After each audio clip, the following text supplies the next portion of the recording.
Now we are. Thank you.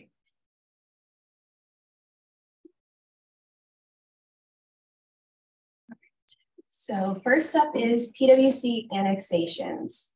Does everybody here know what an annexation is? No. Okay.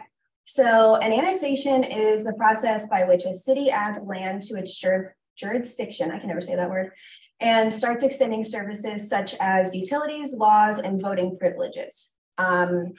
In Fayetteville, PWC, the Public Works Commission, annexes homes, and they have been for several years now, into their sewer and water. So you might like still be on a well or a septic system in a Fayetteville zip code, then, and we'll kind of dive into that, but to provide them with service from PWC and have them hooked up to public utilities. And why is this important to you and your clients? Because it comes with a large cost. As PWC annexes areas into their public sewer and water systems, property owners are assessed for a portion of the cost of these utility improvements made in their neighborhood.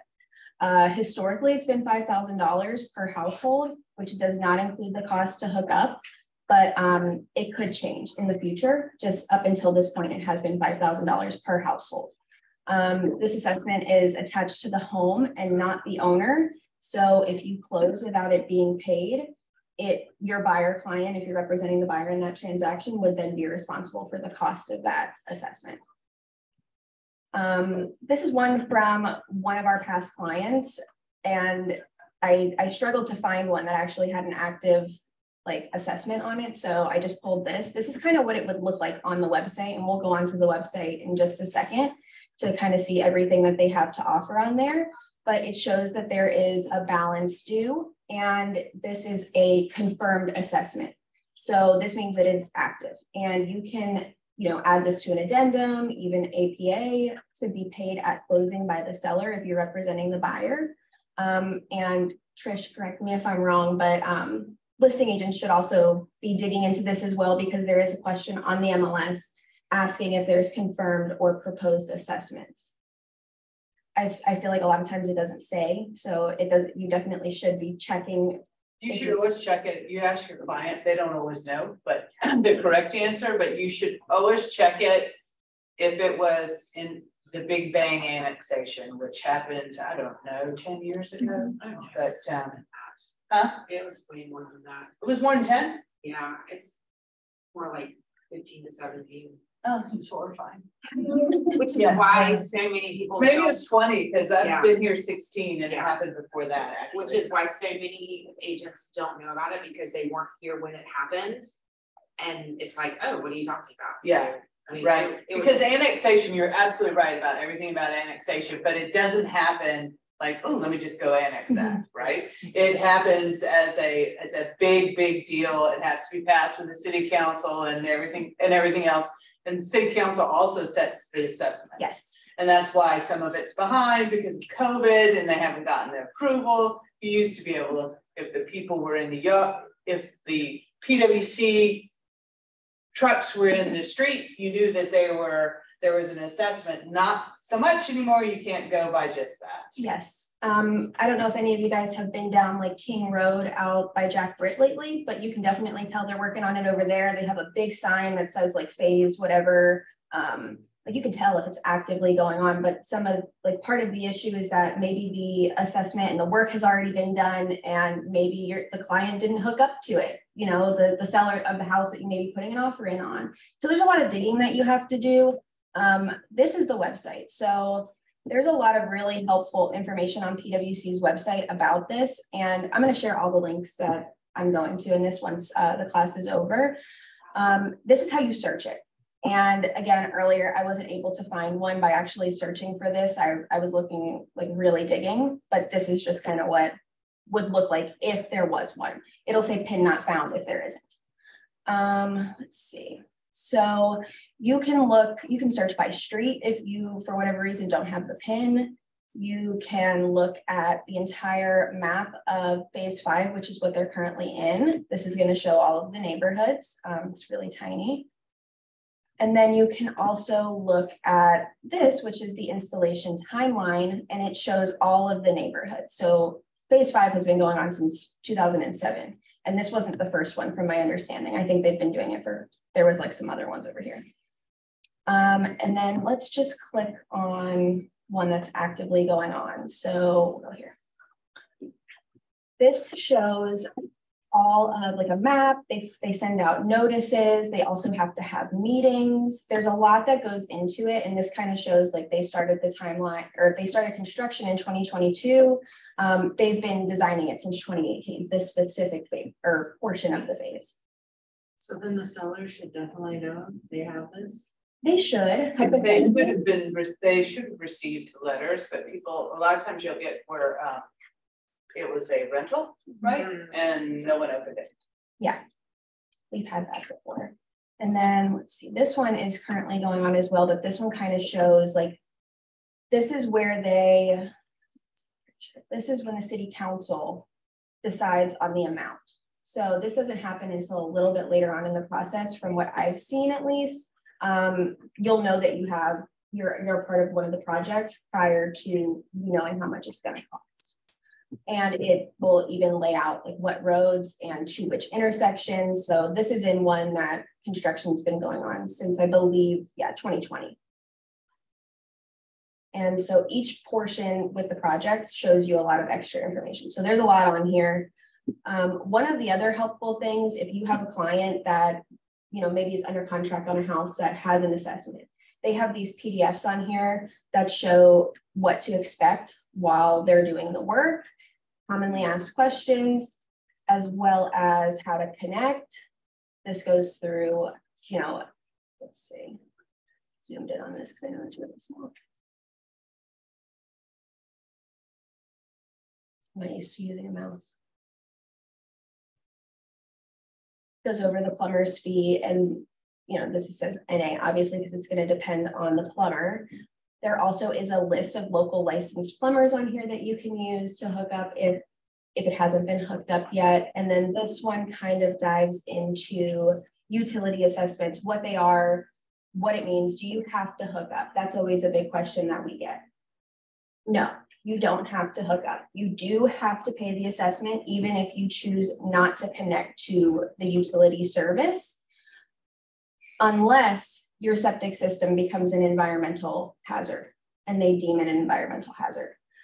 Unless if your septic system's working perfectly, you can stay, not hooked up to public utilities for as long as you wish until it becomes an issue. And this goes over all of this, and it's all on the website right down here. Can I add one thing really quick? Yeah. There's what to expect, how to connect. If you have someone that you are either side that you're going into a deal with, put it in your DocuSign, have them sign it. I had one time that I shared it with a buyer, and later on she found out that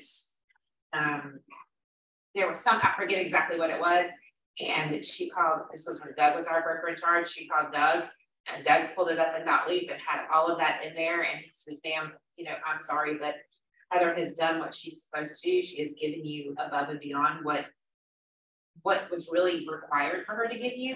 So you had all of this information and you signed it. And it really saved my tail because I might have had to have paid something. I forget exactly what happened, but I would highly recommend you sending that to them and having them sign it. Absolutely. And same with this, if you are doing some kind of search and you do come across that there's a balance. This one is an example from one of our clients, and you can see up here that we had sent this to be initialed as well. So like it was a conversation that was had verbally, but it was also like, hey, we're going to send it to you in DocuSign as well, just for your records, put an initial box on it. You can never cover yourself enough. I don't know if you said too about the with connecting, if you connect within the first 6 months, then that FIF fee is waived. Yes. But if it's after that, they're going to have to pay even more money to connect. Yes. And the assessment gets it accrues interest as well. So that's another one. And most sellers do not, they pay that assessment and then they don't want to pay anymore, right? And then they'll get in their mind, oh yeah, well, I paid the assessment, everything must be fine. Well, it's not, right? So you have to, we have one right now, Erin Hills, the assessment was paid, they checked that the assessment was paid, the owner said, yeah, it's all hooked up to PwC. It's not. it was in the MLS as PWC for sewer. It's not. It's a septic tank. It was. There's one more phone call you have to make, and I've unfortunately cleaned my office, so I can't find anything. And I'll get that number. But you have to call after you find out that there's no assessment. The assessment's been made, but if it's in that annexed area, you need to call and check, was it actually hooked up? Because they don't have to do it, so they don't do it. And then they think, oh, well, wait a minute, I'm paying PWC now. I'm sure it's hooked up, or they don't pay attention. But you've got, so now they have that hookup fee, which is like $1,100 now, plus the plumber. And the buyer is saying, I didn't know. The MLS says it was hooked to PWC. And the listing agent, who's ours, is saying well, the owner told me it was. And I checked the assessment and there was no assessment. Well, there's actually one more step. Or it's going to be another $2,500 for a $100,000 house. We've had the same thing before. We didn't find out until after the buyer closed. It was never hooked up, so they had a septic. We found out because their septic started moving. Yeah, I had one like at the other the PWC had been there. It was in Lafayette Village. It was supposedly all hooked up. The gentleman, the owner, had been paying PWC sewer fees. He's like, yeah, look, it's right here. It says, you know.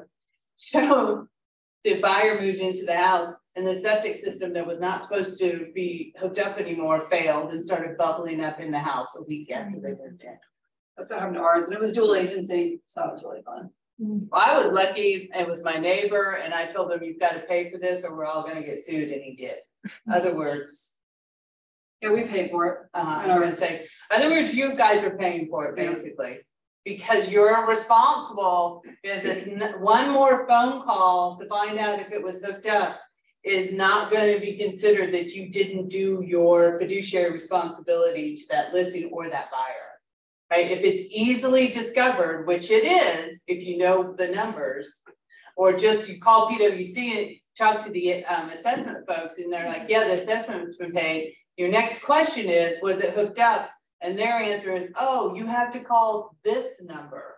And you call that number, they have information on that. The assessment folks don't. So the assessment's not the end. There's actually another step. Yes. And one of the other questions that I've seen before is, when should you dig deeper? Personally, I think that since the website is so easy to use, it doesn't hurt. Like, you should do it for everyone, because even if it's hooked up, you know, it takes all of 5 seconds to look it up, and it could be something that really saves you. But another, you know, red flag is if it is in Fayetteville and it has a Fayetteville zip code and it is listed with a septic tank in the MLS, I would definitely dig deeper, because most of the areas, personally, the ones I've come across have all either previously had assessments, currently have assessments, or it's in the future, if it's in Fayetteville and is listed with a septic tank. Another thing that would be a red flag to me is, for instance, on this one, it says sewer other, you know, maybe sewer, it says just sewer, even if it doesn't say public works, because that could be, you know, an indication that maybe the listing agent's not from the area, they may not be familiar, and they may not have verified utilities prior to listing it. And so, you know, again, it's something that takes such little time, and it could really be something that saves you and your client, you know, a lot of money. Any questions on annexations, assessments? All right. The next big one in the area is Gen X. Does everybody here know what Gen X is? Okay.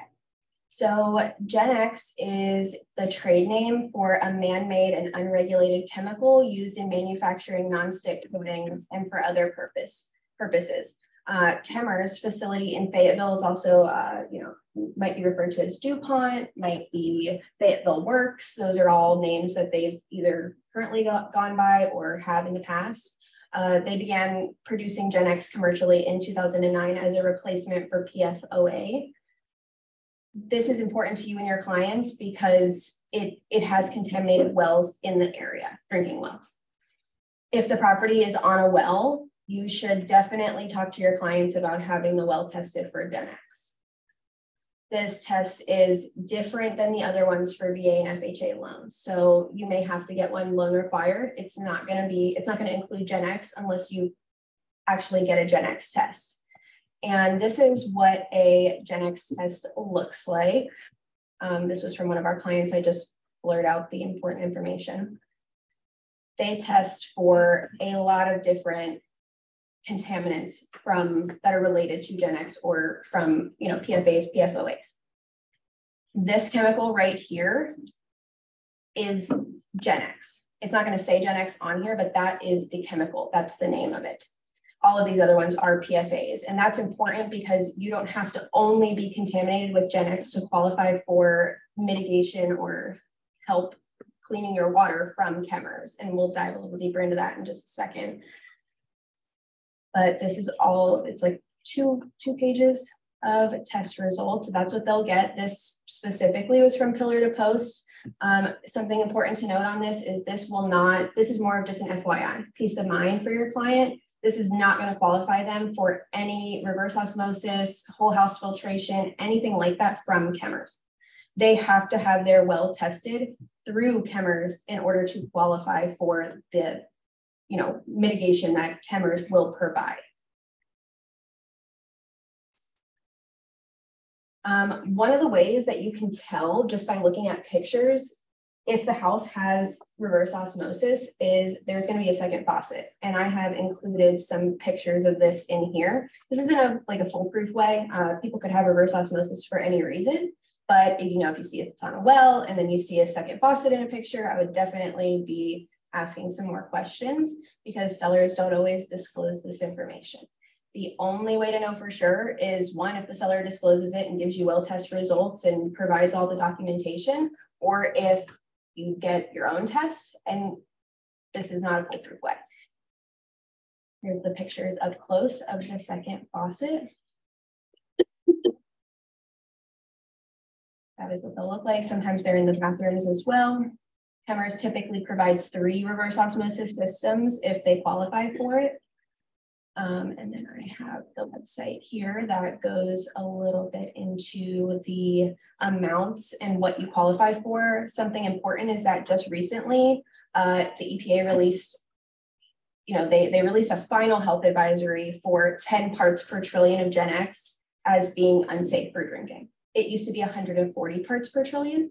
This is recent. So there are a lot of people who didn't previously qualify for reverse osmosis or whole home filtration that now do qualify.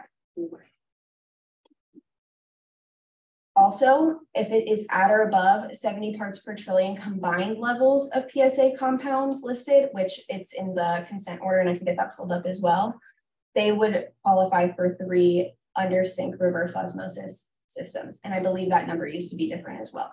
The big one though is that this went from 140 to 10 parts per trillion.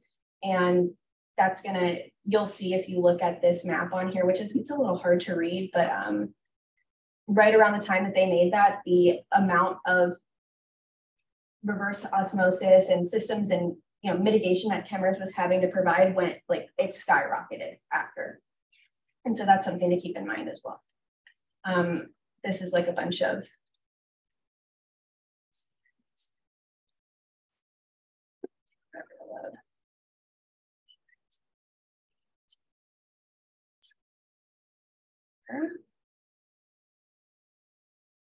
this is from the 9th of October. It'll load, let's see.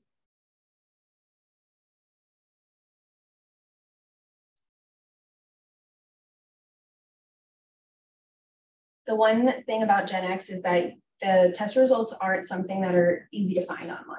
This is going to be something that your clients will have to get tested. They'll have to pay for the test.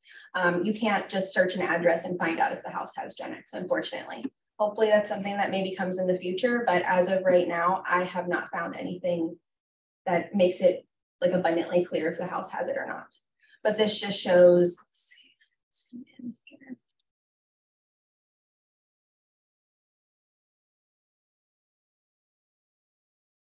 all of these are samples that were collected during this specific week. They also have it where they were offered to sample. And so this is kind of showing you that this map doesn't really help you with a lot because it's hard to tell, but essentially where they're going out to test. And it used to be that they were only doing it, I believe it was within 6 miles of the plant.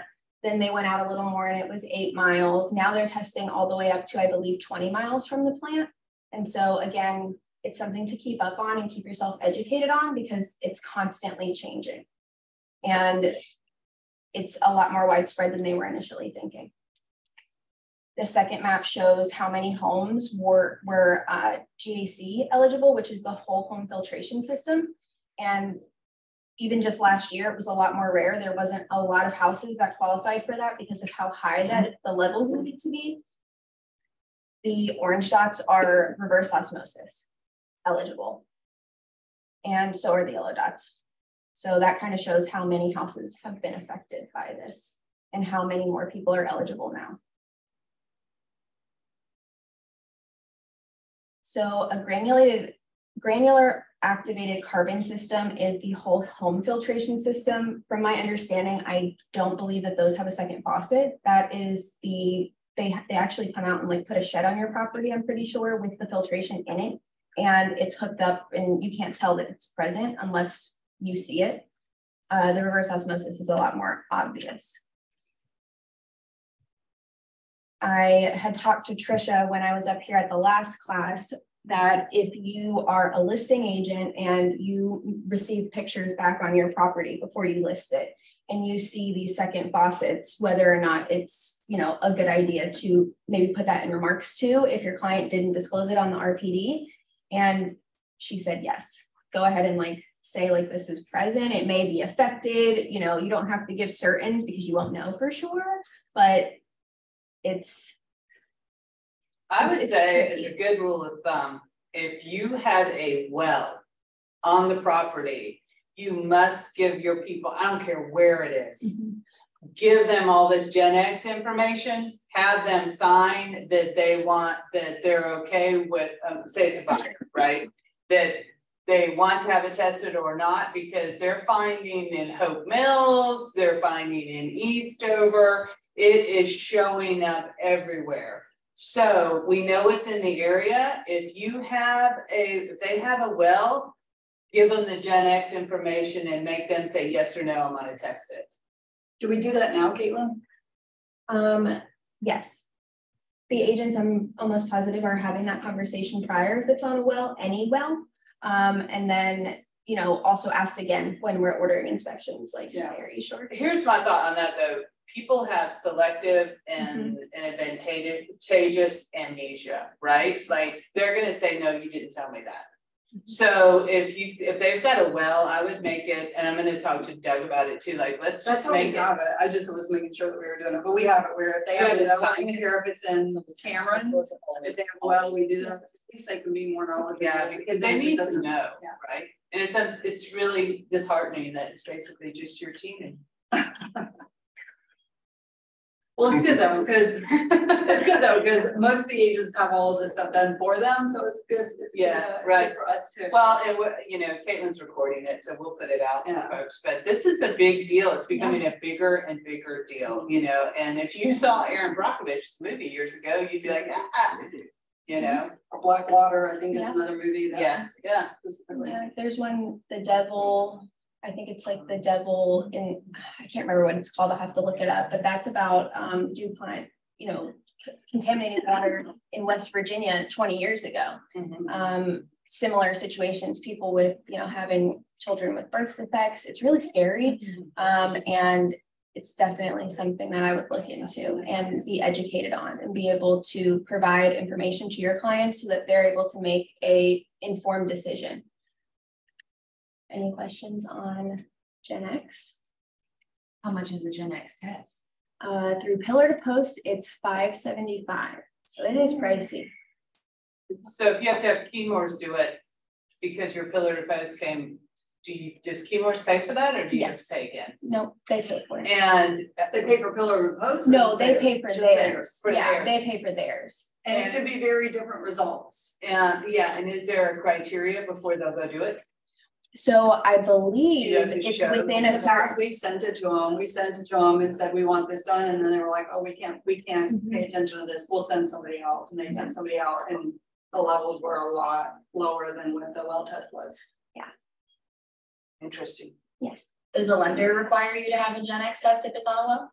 No, not that I've seen. They don't know about it. Yeah, and so also if you find a well test company that, you know, say you have a VA buyer and they also need the VA required well test, if you were to find a company that also offers a Gen X test, personally, I would probably not have it be on the same report, because you do not want to send that to the lender and create a problem where there might not be one. And that could potentially, that's a deal killer if the lender decides to look into it further. We've not had that happen, but it's something I'm always very cautious about.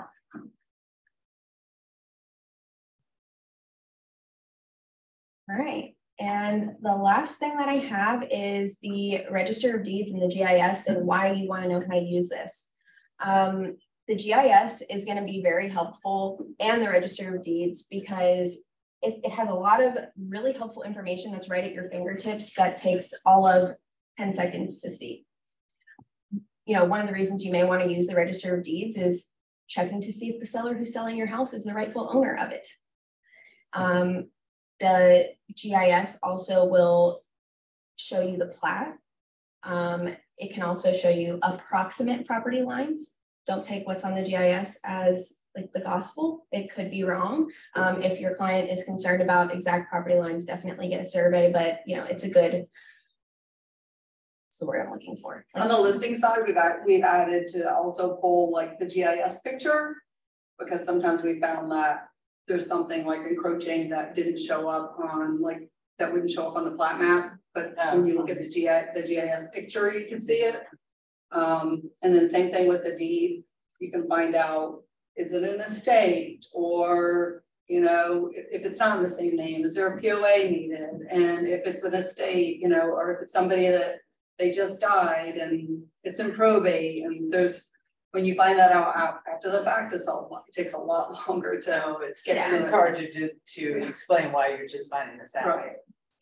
Right, so, well, it was in the Q&A of the legal yesterday, and it was all about, people were selling houses that weren't theirs. The scam. It's all about a scam, and the way to know is to check the deed. If the names don't match up, you've got an issue right there. Yeah, there's some questions definitely to ask. You can also use it to look at the past deed history. I really love Harnett County's GIS because it links you directly to the whole list of the past deed history. Cumberland County's does not do that. Hopefully, maybe that's something they'll add in the future. And you can also look at tax information, which is helpful for, you know, square footage purposes, lots of things. Also, you know, is there, it'll give, let me get it pulled up. I'm blanking right now. And real quick, we'll just go over the GIS layers specifically for Cumberland County and what might be helpful on there. You can click the layer for flood zones, public utilities. We found out because of the GIS one time that a house was, you know, it was listed as being on public utilities for both. And we actually saw the line for the water, but not sewer. And that's how we found out that it was actually on a septic. Also, 295, the outer loop corridor. We've had deals terminate over this, people not wanting to be close to 295. Can't say that I blame them, but that's an easy thing to also look at. Thanks, Caitlin. I didn't say your name. I didn't say your name. Terry down at Single Source is our, you know, point of contact, our person at their office. And she actually showed me this website. It's called Statewide Title. This links to every single county in North Carolina in one place. It's going to give you the county's website, the Register of Deeds, the GIS, tax, and Chamber of Commerce if you ever were to need that. And so it's, I mean, it's just wonderful. I have this bookmarked. I used to have every single county bookmarked, and now I can just use this. Let's see.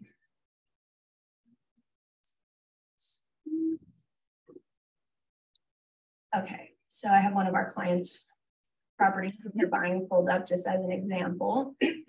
And so once you get to the GIS, you'll type in the address, it'll auto-populate, so you don't even have to type the whole thing in. Once it comes up, this is the general information that it's going to show you. It's going to show you the owner's name. It's going to show you the PIN. It'll link you to the plat. You can click that, it'll take you right to it. So you don't have to search and dig too hard. It'll also show you, land value information, square footage. This will show you the last sale information, and you can click, depending on what number it's at, tells you where you need to click, but it'll bring you right to the last deed, which is helpful. You don't have to search it because the Register of Deeds, at least Cumberland counties, is a little tricky to use. It could use an update. And so this is helpful to bring you right to there. If you have to go any further than the last one, you will have to reference the deed, find the book and page, type it in, go back. It's kind of a whole thing, but at least for the most recent one, you can find it right here. You can also look at tax history. And then if you go to this little square, it's going to bring you to the layer list. And this is going to show you lots of different things that you can pull up to see. One of the ones that we use often is the outer loop corridor. This house specifically is not close to it, but I'll just zoom out so that you can see what it looks like when it is. It's really slow.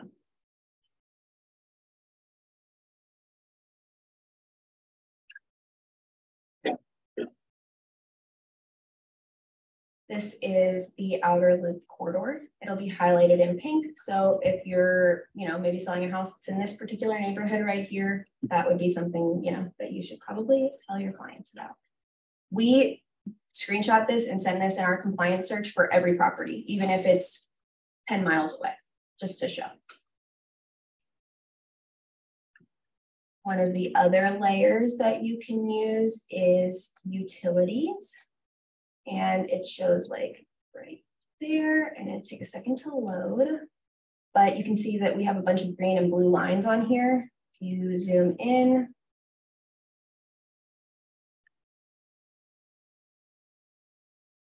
it says PWC, and you can see there's green and blue. That's showing that they're both. They're serviced by sewer and by water by PWC.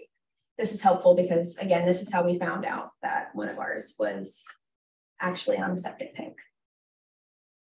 You can also use it lastly for flood zones. There's what to do too, like when you're looking at lots. So if somebody's if it's empty lots and somebody's wanting to build on it, being able to see how far away the water is, and sewer and things like that. It shows the lines, and this is exactly where they are. For instance, I'm going to pull up my own house because I have a manhole sewer cover in my backyard, and it shows that some of the houses on my street still are on septic, but you can see the exact line where it is. So it comes through my backyard. This is exactly where they laid the lines for everything, not just that it's serviced by them. So maybe if somebody was building a house that is all the way back over here, they would have to have it extended to their house. So we've had people who are buying and, they're buying somewhere that doesn't have utilities hooked up. That's a whole nother conversation for another day, but this is helpful and we'll show you that information. I can't say that every GIS has that. I don't believe that this one's Harnett County, for example. Let's see. I don't believe, these are the layers that they have. So, they do have public utilities. So it's just going to depend on the county, and you'll want to go through and play around with them and get familiar with them because it'll be super helpful for you when you're, maybe representing somebody who's buying a house out in Sanford. And that's why I had this one pulled up, because they actually have a lot more links and helpful information on theirs. You can link to the deed of the most recent sale, but also to the full deed history. Also, same as the other one, it links to the survey. This one also tells you exactly who the providers are for some utilities, which is nice. Not all of them have that. And then other stuff too, schools, not all of them have that either, but this one is really thorough. And then if you click this, it'll bring you right to the deed search, and it gives you all of the past deeds, which is really, really helpful. You don't have to go on a wild goose chase. Is there any other questions about the Register of Deeds, GIS? What's the music for? How do you find the school? So for Cumberland County, you can use the Cumberland County Schools website.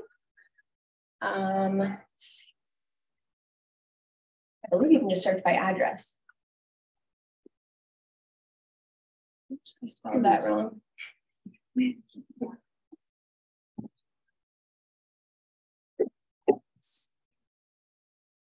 I'm gonna say it's under, yep. If you go under families on the Cumberland County Schools website, find my school. It's not on the GIS? I think it's a separate, what is this? Definitely.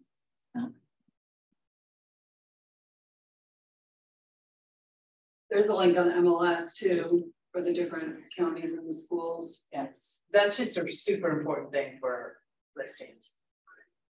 It used to be a checklist, it used to be on the checklist and then it taken off because I don't know why, but a lot of, I'm like, I don't. We have it on ours. I think you should check that. Cause it's like the #1 thing people search. Yeah, some kind of you have to call to verify, but So it's nice to know that it's on the Harnett County, because that was the harder one to find. What about Hope County? Is it on their GIS? Let's see.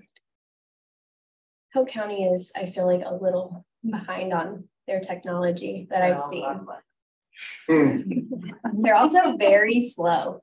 So if you ever have somebody on the GIS that shows the school or with the address, I haven't seen it on GIS before. Not on Cumberland County at least, but see, what's weird is this is a GIS. If you see up there, it's like a GIS map, but I guess you can only get to it through the Cumberland County Schools website. But Hope County can look on the GIS. Trying to get back to my, I have too many tabs open. Because at least there's a way with Cumberland to go, you can go to their schools and look. Let's see. Does anybody have an address off the top of their head in Hope County? 120 Mayor Court. Oops. Or mayor, something, anything on here. I don't know if that's a.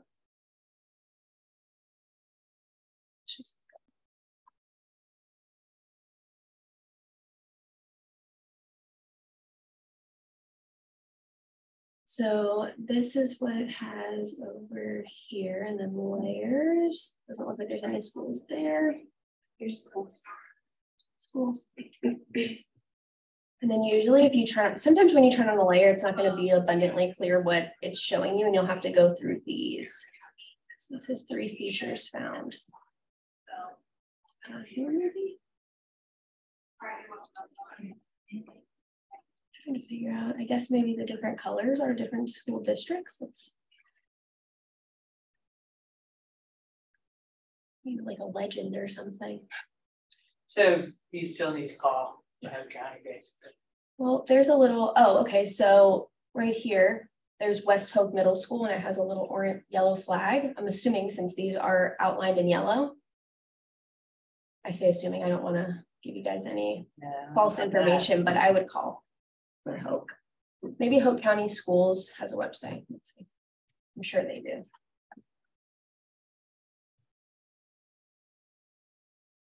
Unless they changed it, they didn't. You had to call each to call the school and ask. I remember it used to be different. It was so hard. It doesn't look like there's anything on here. But most people aren't moving to Hope County for the schools. So. Sure.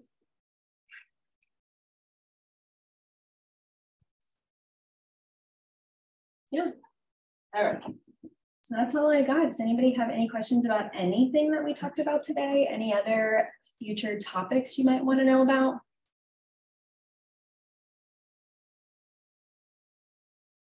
Thank you, Caitlin. That was good job, and you had a nice little PowerPoint. Yes, PowerPoint. Crushed it. Way to be prepared, girlfriend. I'm very type A. World's best TC. Oh, let me look on Zoom and see if anybody has any. You've probably been asking questions this whole time. I know. Oh, wait. Oh, Maddie, thank you, Zero. I need to make this bigger. I really am struggling with this mouse over here. Well, you know what? It wasn't working well this morning, so it's not. Okay. It's over there on the one. Oh, okay. Chat. Okay, I didn't miss anything. Thank you, Maddie. Josh, wow. Thank you. Right, girl. Do you guys on Zoom have any questions? Anything that I can help with?